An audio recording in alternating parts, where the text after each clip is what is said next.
What's up guys, today I'm going to be showing you 5 ways to improve your photography without having to break your bank account. How cool is that?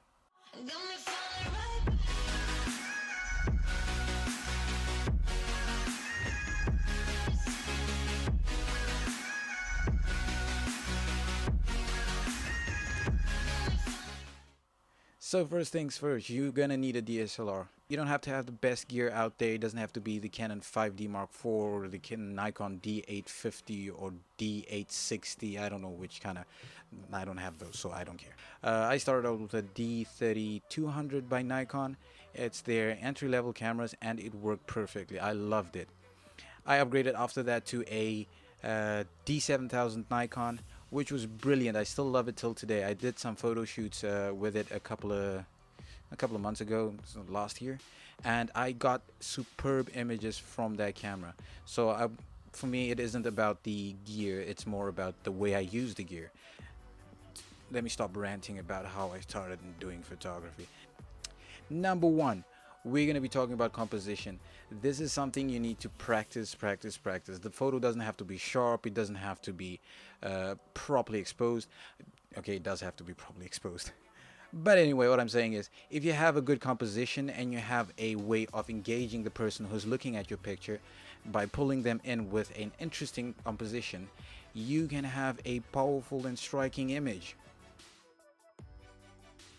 Other examples of doing a proper, of just playing around with composition is find a perspective, compose your photograph, and use different perspectives. You can go low, you can go high, you can go, if you can fly, you can fly. Using different perspectives and just throwing in all those different elements that make photos look really good and three-dimensional, for example, by adding something in the foreground and having something in the whatchamacallit, the foreground, adding something in the foreground and having something in the distance just to give the photo that depth. That is also one way of kind of trying to step out of the plane, putting a person there and taking a picture, kind of thing. Like this photo over here I took in the Namib Desert, just about, I don't know how far it was, but just a little distance out of my hometown. And you can kind of see how I played with the lines on the sand and having the subject just stand right in the back to give them to give the audience this drawing in effect, to have them kind of look at her over there while still enjoying this wonderful foreground over there. By using things such as the rule of thirds, you can also make your photos interesting. Like this photo over here, I took a photo of someone standing there by just putting them on one of the thirds. So I don't know which photo I'm going to put up in the video, maybe that one, I don't know. Anyway, by using all these rules and just sometimes you can break them, even just doesn't matter, it's all up to your creativity. It's just be creative. Number two, figure out where you are in the skills department and be self-aware. Try and find out where you are as a photographer and just find a role model, look at someone else's work and try and looking for a better word, copy, re-engineer. But what I'm saying is, try and find someone, look at their work and try and be like them, and just put your own creative flair in your photos. Don't just copy that person. That would be rude. Not good. Nah, not good. I have a few photos on my Instagram or my website, I don't know where they are, but somewhere in the dark depths of my computer there are photos showing me how I started out, and I keep them there for a reason, so I can go back and look at them and see how I have improved. It helps to go back and look at those old photographs and see where you improved and how you kind of went from starting from the bottom and then being up there. Not a Drake reference. Just establish where you are and see where you want to go. That's about it. Number two, done and dusted. Okay, I don't know what that was. That was apparently a dab.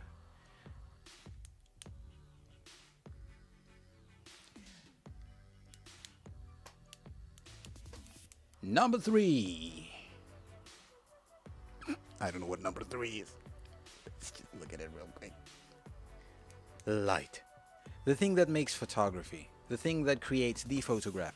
When I started doing photos of people, I usually tell them, show up at the break of dawn or as 2 hours before the sun sets. That is because I didn't have fancy lighting equipment. All I had was a camera and a reflector. So by playing around at this times, which they call the golden hour, I captured some stunning photographs. Uh, don't go out in the afternoon and shoot with direct sunlight. It would work if you want to go with that creative style, but looking at a photograph of a person squinting with raccoon eyes isn't flattering at all. So placing the person in shade under a tree or just like next to a building and using the light bouncing off the ground as a fill, that usually also works.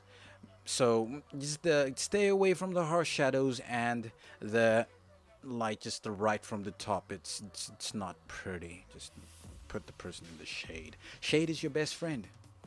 Number 4. The one I encourage you do a lot. Go out there, keep on shooting. Don't shoot one day and then shoot a week later. You're gonna lose all the juice that you just picked up the first day you were shooting. Go out there, shoot. If you fail, try again. If you fail again, try again. If you fail, just tell the model we're gonna be here for 50 more photos and just keep on trying, and just probably buy her a chocolate or something because she's gonna be mad at you. But just keep on trying, keep on working hard, go out there, keep on shooting. That's the way you learn. That's the way I learned. I don't know about you, but I just went out and kept on shooting. I did not know how light works. I still don't know how light works. Why are you taking advice from me? Number 5. Number 5.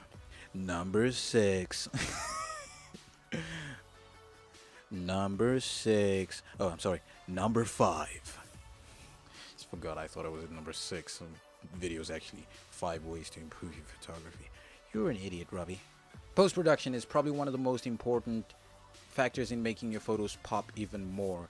I've seen people on the internet tell me go and download a preset and tailor the preset to suit my own needs. That is a way to do it, or you can just take it the old-fashioned way. Do it yourself. Try and do it your own way. It is your art after all. Like, who do you have there to complain about your art? It's yours. Come on, guys. Come on. It's your stuff. Don't be afraid to try new things and just play around with the edits and watch a lot of YouTube tutorials. You might do it. You're the one. So, post-production. Yay. Oh, thanks for staying until the end. Hit the subscribe button and the thumbs up button, and I might make more. I'm not sure. Toodles!